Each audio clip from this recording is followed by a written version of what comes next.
Welcome to everyone.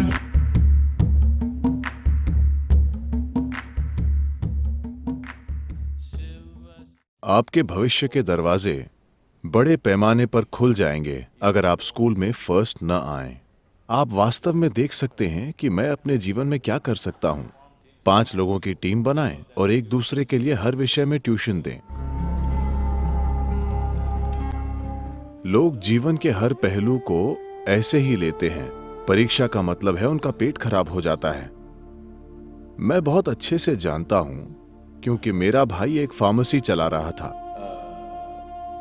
Mysore में, और परीक्षा का मतलब था कि हर कोई आकर पेट ठीक करने की दवाई लेता था और फिर परीक्षा देने जाता था, नहीं तो वे परीक्षा हॉल को गंदा कर देते।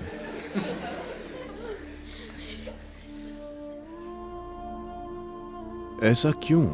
और वही चीज उनके साथ होती है जब वे नौकरी के लिए जाते हैं, यही उनके साथ होता है जब वे शादी करते हैं। वे बस हर चीज से डरते हैं।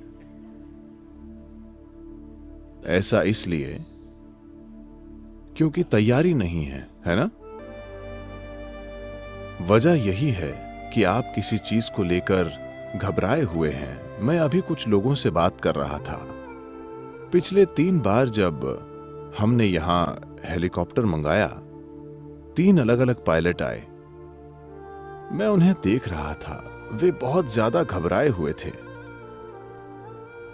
उन्हें 3000 घंटे की उड़ान का अनुभव था। मैं बस 100 घंटे में पायलट बना हूं। मैं बहुत खुशी से हेलीकॉप्टर उड़ाता हूं, किसी भी चीज के बिना। इस हद तक कि अमेरिका में मेरे इंस्ट्रक्टर से हमारे एक व्यक्ति ने पूछा, आप सदगुरु के बारे में क्या सोचते हैं? क्या वे आपके लिए अच्छे छात्र रहे हैं? और ऐसी सारी चीजें।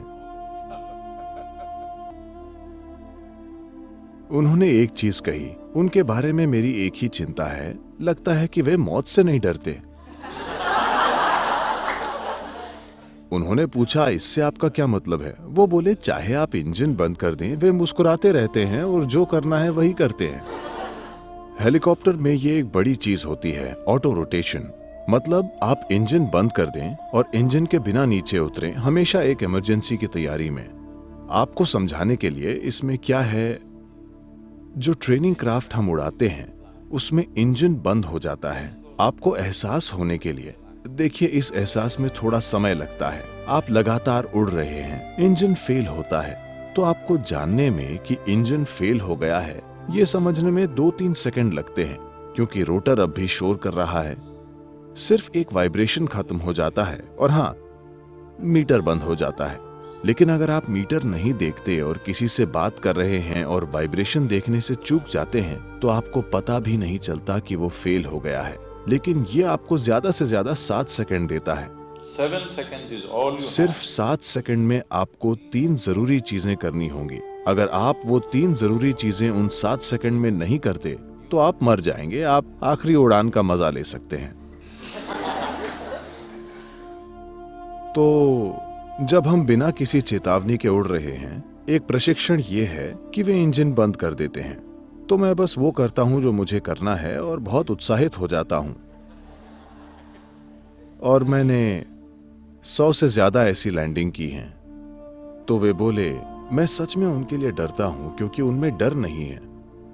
मैंने कहा, मेरे पिता की भी यही समस्या थी, सिर्फ आपकी नहीं।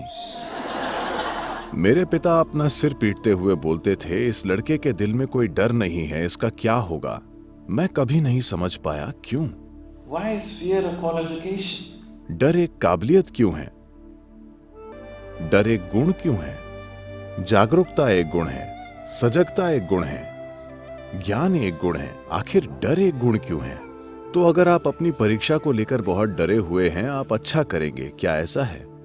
आप किसी इंटरव्यू के लिए बहुत डरे हुए हैं, आपको अच्छा करना चाहिए, क्या ऐसा है? आप शादी करने से बहुत डरे हुए हैं, आपको अच्छा करना चाहिए।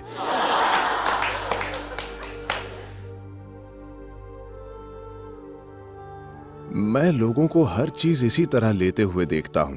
इसका क्या मतलब है?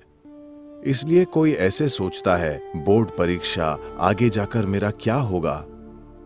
आपके भविष्य के दरवाजे बड़े पैमाने पर खुल जाएंगे अगर आप स्कूल में फर्स्ट न आए, क्योंकि फिर कई सारे अवसर होंगे। अगर आप 99% लाते हैं तो आप मेडिकल कॉलेज पहुंच जाएंगे, या आपको 90% आते हैं तो आप इंजीनियरिंग कॉलेज पहुंच जाएंगे। अगर आप 65% लाते हैं तो आपका जीवन खुल जाता है। आप वास्तव में चारों ओर देख सकते हैं, मैं अपने जीवन के साथ क्या कर सकता हूं।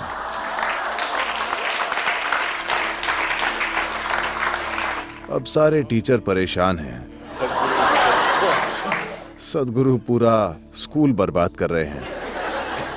आप में से जो लोग 12वीं की परीक्षा और 10वीं की परीक्षा देने जा रहे हैं, मैं चाहता हूं कि चाहे टीचर ये करें या नहीं, उन्हें भूल जाइए।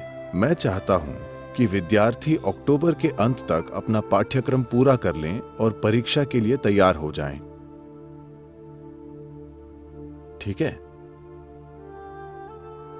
अक्टूबर के अंत तक आप आराम से अपनी परीक्षा देने के लायक हो जाएं। अगर आपको डरना है तो आप अक्टूबर में डरिए। नवंबर में हम आपको एक और देंगे। आप उसे थोड़ी आसानी से कर पाएंगे, आप बिना टैबलेट के जा सकते हैं। दिसंबर में हम 2 और परीक्षाएं लेंगे, उसे दीजिए। जनवरी में आप मजे कीजिए। फरवरी में बस थोड़ा बहुत किताब देख लीजिए। स्कूल का आखिरी साल है, मजे कीजिए।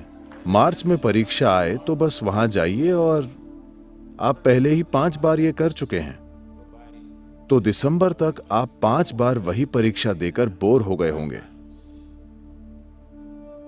तो आप बोर्ड परीक्षा के लिए तैयार हैं। 12वीं 10वीं 5 लोगों की टीम बनाएं, वे साथ मिलकर पढ़ें। टीम इस तरह बनाएं कि जो लोग अलग अलग विषयों में अच्छे हैं वे साथ हों, और एक दूसरे के लिए हर विषय में ट्यूशन दें और टीचर उनकी मदद करें। देखिए, सीखना अगर किसी इंसान के लिए, जब आप कुछ नया सीखते हैं, जब आप कुछ ऐसा सीखते हैं जो आप नहीं जानते थे, वो आपको खुशी देता है या कष्ट? उससे आपको खुशी मिलनी चाहिए, है ना? एक इंसानी बुद्धि के लिए यह स्वाभाविक है। अगर आप कुछ ऐसा सीखते हैं जो आप नहीं जानते तो आपको खुशी मिलती है। इसे इतने कष्ट के साथ क्यों किया जा रहा है? बोर्ड एग्जाम, अगर आप जानते हैं तो क्या आप उसे गलत लिखेंगे? नहीं। हाँ, अगर आप सिर्फ परीक्षा के लिए याद करने की कोशिश कर रहे हैं तो आप उसे गलत लिख सकते हैं। परीक्षा के लिए रटने की कोशिश का मतलब है कि आप धोखेबाज हैं। आप समझे? आप सिर्फ याद करके एक दिन के लिए लोगों को बेवकूफ बनाने और ये कहने की कोशिश करना चाहते हैं कि आप पास हो गए, और आपने कुछ नहीं सीखा, आपने धोखा देना सीखा है। अपना जीवन धोखे से शुरू मत कीजिए, ये अच्छी बात नहीं है। ये आपके जीवन के लिए अच्छी बुनियाद नहीं है। बस किसी तरह 100 नंबर लाना। सिर्फ एक दिन के लिए आपने कुछ याद किया और पेपर पर उसे उलट दिया, क्या यह धोखा नहीं है? शिक्षा के मकसद को ही हराना है ना? हम कुछ जानते हैं इसलिए हमें अगली क्लास में जाना चाहिए, ये नहीं कि हमने किसी तरह परीक्षक को चकमा दे दिया इसलिए अगली क्लास में चले गए। हमारे जीवन में उसका क्या अर्थ है? उसका कोई अर्थ नहीं। अपना जीवन धोखे से शुरू मत कीजिए। कोई फर्क नहीं पड़ता कि कौन आपके बारे में क्या सोचता है। महत्वपूर्ण यह है कि आप अपने जीवन में अपनी बुनियादी ईमानदारी बनाए रखें। एक इंसान के लिए यह बहुत जरूरी है। मेरा विश्वास कीजिए, यह किसी को धोखा देने की बात नहीं है, यह किसी से बेहतर होने की बात नहीं है। यह है कि मैं यहाँ हूँ, मैं अपने समय का सबसे अच्छा इस्तेमाल करूंगा। जब मैं यहाँ हूँ, मैं पूरी कोशिश करूंगा। कोई फर्क नहीं पड़ता कि कोई इसे मंजूर करता है या ना मंजूर। और कोई 2 इंसान एक जैसे नहीं होते। कोई हाई स्कूल में बैक बेंचर हो सकता है, मगर वो जीवन में फ्रंट बेंचर हो सकता है। तो ये कुछ नहीं तय करता। अपने जीवन में हर जगह पर, स्कूल से कॉलेज और प्रोफेशन तक, हम ये सोचकर खुश ना हों कि कोई हमसे पीछे है या कोई हमसे नीचे है। आपको किसी और की असफलता का आनंद क्यों लेना चाहिए? अगर आप अपने पहली रैंक का आनंद लेते हैं तो बस वही महत्वपूर्ण है ना? आप किसी और की असफलता का आनंद ले रहे हैं, ये बीमारी है। आप जो जानते हैं उसका आनंद लेना चाहिए। आपको अपनी खोज का आनंद लेना चाहिए। आप अपनी जानने की इच्छा पूरी होने का आनंद लेते हैं, आपको उसी का आनंद लेना चाहिए, किसी और से आगे निकलने का नहीं।